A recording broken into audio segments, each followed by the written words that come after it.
let's talk about what's going to happen on Saturday, because Florida A&M, they are heavy favorites to be able to win the SWAC championship game against the Prairie View Panthers.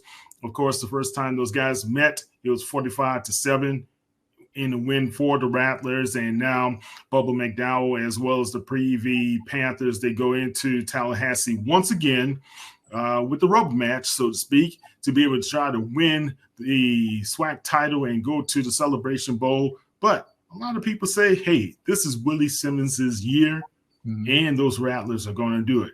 What's your thoughts?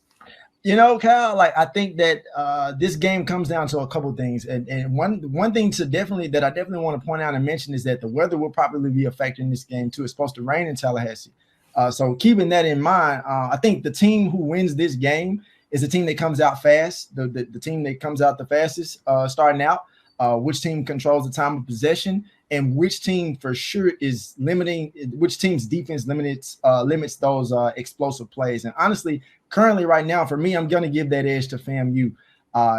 This is a team all season prior to playing Prairie View that they started slow. But, homecoming, playing against Prairie View, they put it together, offense, defense, and special teams. And so, with anything with FAMU, it starts with Jeremy Musa. He's going to have to come out ready to rock and roll, find his targets on the perimeter. But a lot of that that's gonna help him do that, because sometimes we've seen him start slow in games where he looks a little rattled a little bit, sometimes with opposing defenses. But I think a lot of that, the thing that will help him get adjusted to that is the Rattlers running backs. And they have, you're familiar with FAMU, big boys. Yes, they have big guys, like three different running backs: Terrell Jennings, Jacquez Yant, Kelvin Dean. They're locked and loaded and ready to go at any time. And so this is a team that getting that running game together for him is going to help Musa to get the offense going early on. And then also in terms of the Rattlers defense, has been essentially the top defense in the SWAC all season. Even with the close games they've had, not necessarily playing the most complete games, but they have the talent, and they've shown that all season. And they essentially kept Prairie View's quarterback Trazion Conley, who's a great quarterback.